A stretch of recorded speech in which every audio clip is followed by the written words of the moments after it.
Hey guys, Stealth here and welcome back to Broken Arrow. Today having a look at a US Airdrop deck as designed by Radzui. He sent it up on the Steam Guides page. You can find it over there. I'll link that down below in the description. Now this thing is fully air mobile, which means no fire support vehicles, or rather very few of them. The deck revolves around using the Harvest Hawk. It is that big airdrop plane, the KC-130. You're also using Venoms, Ospreys, and the Super Stallion. So everything gets flown in very quickly. This is a very strong part of the deck on open, wide maps where you have a lot of room to maneuver. Smaller maps might not really suit this deck too well, because you have generally a denser anti-air system against you. Now, keep in mind, it is air mobile, so most of the infantry you see here does not come attached with a fighting vehicle. They don't get a transport, because for example the Force Recon and the Marine Raiders, you drop these guys from a plane or a helicopter. Now when it comes to the Recon tab, we have the Cav Scouts with the AMPV. The Cavalry Scouts are the guys that you can use for both Recon and some, let's say, light standoff weaponry. They do have the capability of dealing with some vehicles, but they only carry 3 javelins. So while they do a lot of damage against vehicles, they will run out very quickly. As such, you have to be pretty careful with them. They're mostly, I'd say, a holding force. They're not very good at going on the offensive, because they simply don't have the survivability for that. Now, of course, you can fly these guys in, but if you want to get a cheap transport for them, you can get the AMPV. And with this, you get 6 seats, so that also works for the Force Recon or the Scout Snipers. Force Recon is a unit that you can paradrop. And this is going to be very useful, because in the opening stages of the game, you will be able to airdrop them from a KC-130. Of course, you can also drop them from a KC-130 later on in the game, but the chances of getting shot down are far more significant at that point. The Force Recon, with their green ops, so their more standoffish capability, get the AT-4. You can go Black Ops, but that removes their good anti-tank capability and makes them far more short range. These guys are the ones you drop in first. You drop them either from the plane, you drop them with an Osprey or with a helicopter, and these guys will hold the line until some other forces arrive. Scout Snipers, pure spotters. You can use them, of course, with their laser designator. You can make sure that their anti-materiel rifle gets put to good use if you find a high-value target. Beyond that, they will do damage against infantry. Especially in town fights, these can be very handy, both as spotters and as sneaky shooters. If they encounter some infantry out in the open, well, good luck with that. And then we got the M7A3 B-Fist. This is pretty much the only fire support vehicle that you get in the whole deck.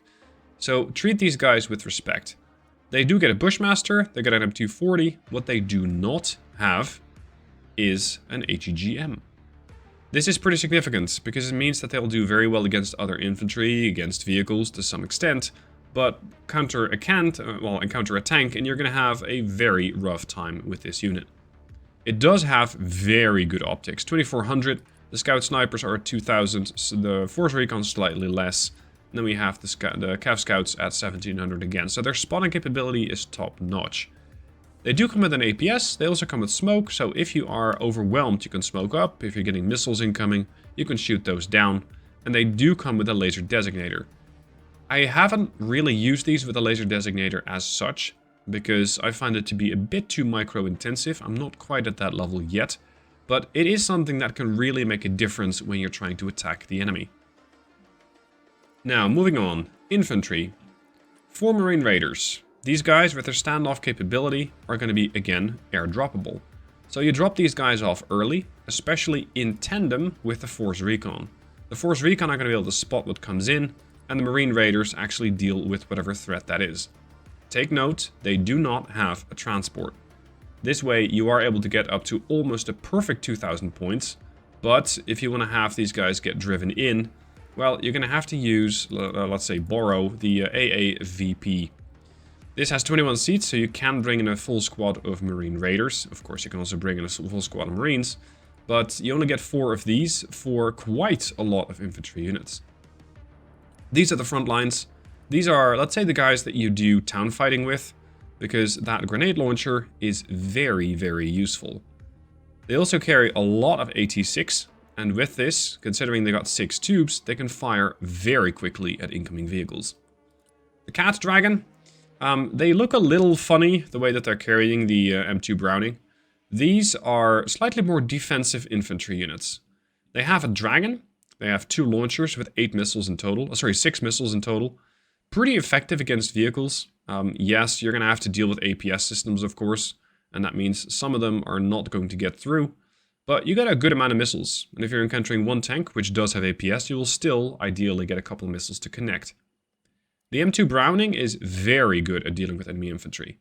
So these are going to be slightly behind the Marines, or potentially in the same building as the Marines, dealing with vehicles and laying down a lot of suppressive fire with those M2 Brownings. They are not paratroopers, so you're going to have to fly these guys in, drop them off with a helicopter or with an Osprey, and they'll have to walk the rest of the way. And they got one Saber team, mostly there in the deck to deal with really heavy tank threats. I would only really deploy these if you got a nice open firing line for them, because you only get one of them. So make them work. Their top attack missile deals with any vehicle. They carry 8 of those missiles, but they only got 1 launcher. So their rate of fire is going to be relatively low, but their punching capability is very high. Vehicle-wise, the FEP, the M101 FEP, is basically your main tank. This is sitting nicely between the M101HC and the Trophy. So the Trophy is the heaviest hitter that you get. It has the most armor, but is also by far the most expensive at 390 points. The FEP sits somewhere between that. It does not get an APS, but it does get a jammer. And with an ECM, that allows you to deal with, let's say, a soft threat or a soft defense against missiles. To some extent, it is more reliable because you don't have to reload it. To some extent, it is less reliable because it's not a hard kill on the missile. It's a 20% chance to deflect the missile, really. The main gun, good enough to deal with most of the medium tanks of the enemy, and armor-wise, these things can take a hit. If you can keep them alive, very, very good tanks. M101HC, slightly cheaper, 235. If you are in a pinch, you don't have a whole lot of deployable points, get the HC, because having a tank is better than having no tank, and the HC will still be able to deal with infantry very effectively. Now, again, like the FEP, no APS, but they do get a jammer, and they get their smokes, and with that should be able to deal with most threats. I've already discussed the SEP-V3. The LAV ATM, this thing is in here because it is airdroppable. This means that early in the game, if you really want to, you can throw these things out of a KC-130. And with that, you're able to get these guys to the front line very quickly. With, for example, a group of Force Recon and potentially, I tend to forget their name, the Marine Raiders. And that way, you already have, let's say, a Recon, an Infantry fighting squad, and hefty anti-tank capability. Because this thing throws out TOW-2 missiles with deadly accuracy, and they are top attackers because it's the TOW-2B. They also get the upgraded armor package and smoke. They only carry 1 smoke charge though. So if you are getting overwhelmed, even slightly, pull these things out of cover, get the smoke screen and run away. It's better to save them and have them come back to the fight than to lose the entire vehicle, because then you're going to have to micromanage your way into getting another LAV ATM. The 903A7, the 901A3, heavily armored with the slat armor and the smoke charge. It is basically your backup to the LAV ATM. It comes again with a TOW-2 missile, so it's the same missile. Sorry, it's not the same missile. This is the direct attack missile. This is the top attack missile.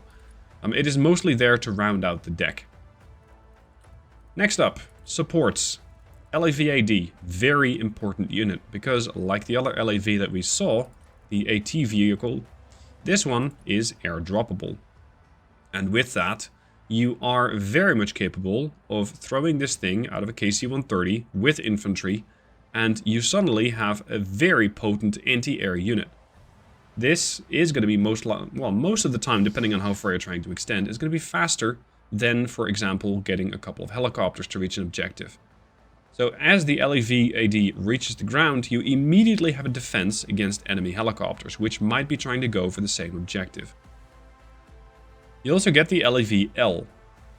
This is it's a fire support vehicle to some extent. It is fragile at that. It does not have a lot of armor. It does have a lot of mobility. And it has a grenade launcher. This is, like the other LEVs, airdroppable. So this means you can airdrop this thing and immediately have a grenade launcher on the front line. Very useful if you have a couple of helicopters that might have just dropped off some stuff and you are looking at infantry that you very much don't want to be looking at. The grenade launcher will kill these guys off very quickly. As a side benefit, these guys can carry logistics. And this means that, for example, you can send in the Osprey or the Venom with a couple of logistics, drop the supplies off, and the LEV-L can pick those up and get them to your infantry.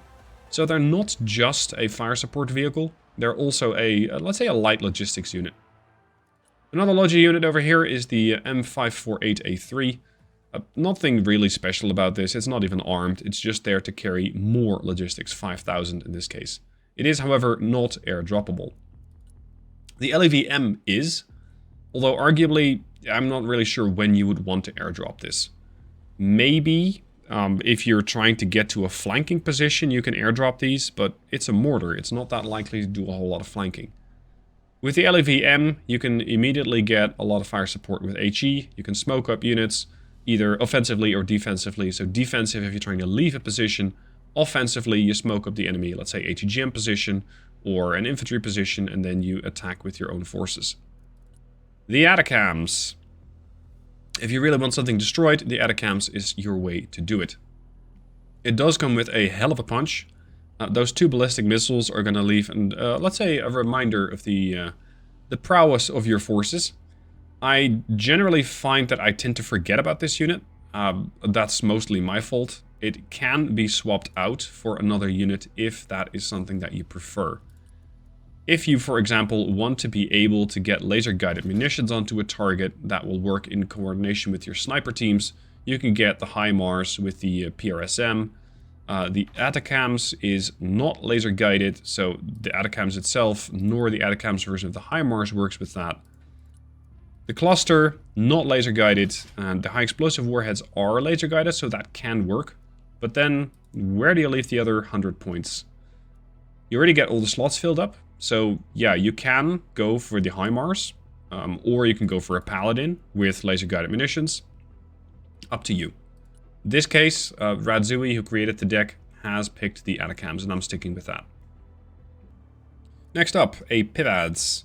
This is the one that I tend to use as a side defense. So let's say you have a route where helicopters might sneak through. I put one of these on. Don't use the radar, just keep it in the passive mode. And if a helicopter comes too close, this thing will remind it that it is not necessarily in its best interest. You get 3 of them. You could say, well, I think that's a bit much. I can make do with 2. And in that case, you can get another Shorad. So you can kind of balance the deck out depending on how you want to use this. Speaking of the Shorad, this is a hefty fire support vehicle, capable of going to town against infantry, vehicles, helicopters, and even missiles. That 30mm autocannon will shred things. And if the 30mm can't cut it, then you still have a couple of Hellfires. The whole platform is heavily armored. It is, however, pretty expensive at 160 points. So I would keep these things, let's say, near the front line, supporting your infantry, and making sure that your infantry gets the support against other infantry or potentially against other vehicles using the Hellfires. But I would not push with this vehicle specifically. Helicopters. You're mostly looking at transports here. You got the Venom with a couple of miniguns. You got the Osprey, 2 of them, also with their miniguns. The Ospreys are extremely fast. They can carry a lot of people and a lot of heavy lift. The 26 seats are important, because it means these guys can transport 2 groups of Marines. So if you have a gap in your line and you quickly need to fill it up with Marines, you can do so with the Osprey. Marine Raiders are 14 guys. So you can transport Marine Raiders in the Osprey, of course, but then you cannot also group the Marines with it. What I've done so far is, for example, use an Osprey to drop off Marines and force recon, and let's say, and a Cat Dragon team. Having this combination allows you to spot things, shoot things, and deal with vehicles, all at the same time. The Super Cobra, mostly there as a, let's say, a quick unit that can interdict. It is the gunship version. It has a couple of Hellfires. Sorry, it has a couple of TOW 2 missiles. It has some rocket pods. It is your basic gunship that can very quickly come in, deal with potential threats such as tanks. Although with those 4 toes, if you're looking at APS, that can be a bit of a problem. Against infantry though, they absolutely shred them very, very, very quickly. Super Stallion, mostly a transport helo, capable of transporting a lot of things to the front line. 30 seats in there, so that is actually more than the Osprey. This thing can carry 2 groups Marine Raiders if you really want them to. But that is 125 points for a Super Stallion, plus 2 times 100 points for Marine Raiders. If you then lose the Super Stallion, that is an expensive expedition that you've just lost. And then air. There are a couple of different ways you can go with this. What I have found to work actually quite well is the Harvest Hawk, plus the AV-8B Night Attackers. The Harvest Hawk comes with the Griffins and the Stormbreakers. There is, however, a weakness. You do not have an ASF. Without a fighter, this whole setup can crumble. So it is very welcoming to have a teammate or several that can support you with F-35Bs or F-18s that are actually able to deal with enemy fighters. Beyond that, if you do have, let's say, any measure of air support, or potentially even air control, you can then use this thing with the Griffins and the Stormbreakers as you're dropping off more forces. I found the Harvest Hawk to be very, very good at dropping off units on the sidelines. So let's say the flanks, and with that be able to very quickly start flanking an enemy in a position that they might not expect it. Of course, it is very visible once you start airdropping troops off. So it is definitely going to invoke some sort of response. And this is why it can be valuable to airdrop an LAV-AD, so one of those air defense platforms. Unfortunately, you're going to have to really pick and choose what you put in this plane, because it can carry 20,000 points of supplies or heavy lift. And if you look at, for example, the LAV-AD, that's 12,500. So you can airdrop an LAV-AD and some infantry, but you cannot airdrop an LAV-AD and an LAVL, for example, and an LAVM. You're going to have to pick. So for an opener, I would either bring the LAV-AD or the LAVL, depending on what my teammates bring. If my teammates are able to bring a couple of helicopters that will escort, for example, the KC-130 to a drop point, or that will escort my Osprey or my Super Stallion, then this is definitely going to work. If you don't get the capability for supporting helicopters that can deal with enemy helicopters, then dropping off an LAV-AD might be very valuable.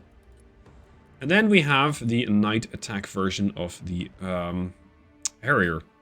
This thing mostly deals with, well, whatever you tend to see. It currently comes equipped with a couple of 500-pound bombs. We have a couple of Mavericks on the middle pylons, dealing with enemy armor. Then we have another couple of Mark 83s, and the outer pylons have another couple of 500-pound bombs. So it can both bomb enemy infantry concentrations or, let's say, high-value targets, and if you're flying it low, it is very capable of dealing with enemy armor using the Mavericks. It does, of course, only carry 2 of them, and this means that you have slightly less capability of dealing with enemy armor that has an APS. Active Protection System will shoot down your missiles. Now, I have 3 of them in this deck, as per the recommendations of Radzui. It is potentially a weak spot. You can argue, well, you can have one of these planes, and I'm going to bring my own ASF. So let's say I want to have the AMRAAMs. This means that your fighter is going to escort the KC-130 in. You'll shoot down anything that happens to threaten your airdrop, and then you still have some points left for the night attack aircraft. And of course, the night attacker can be set up in any way that you prefer. It is a very flexible plane. It has a lot of options. And if you find that, for example, 2 Mavericks is not enough for your playstyle, swap out some bombs and get some additional Mavericks. Because this thing, flying low, is, in my experience, pretty difficult to intercept, and it will deal very, very well with armor. Now, ideally, of course, I would share this deck, but that feature, unfortunately, is not quite in the game yet, as far as the open beta goes.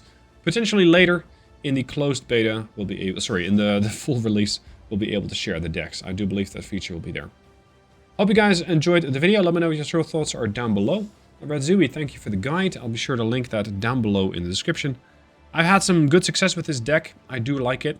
It is weak on fire support vehicles. You get no Bradleys, you get no tons of grenade launching vehicles. So keep that in mind and adapt your playstyle around it. Now thank you for watching. I'll see you guys soon for the next.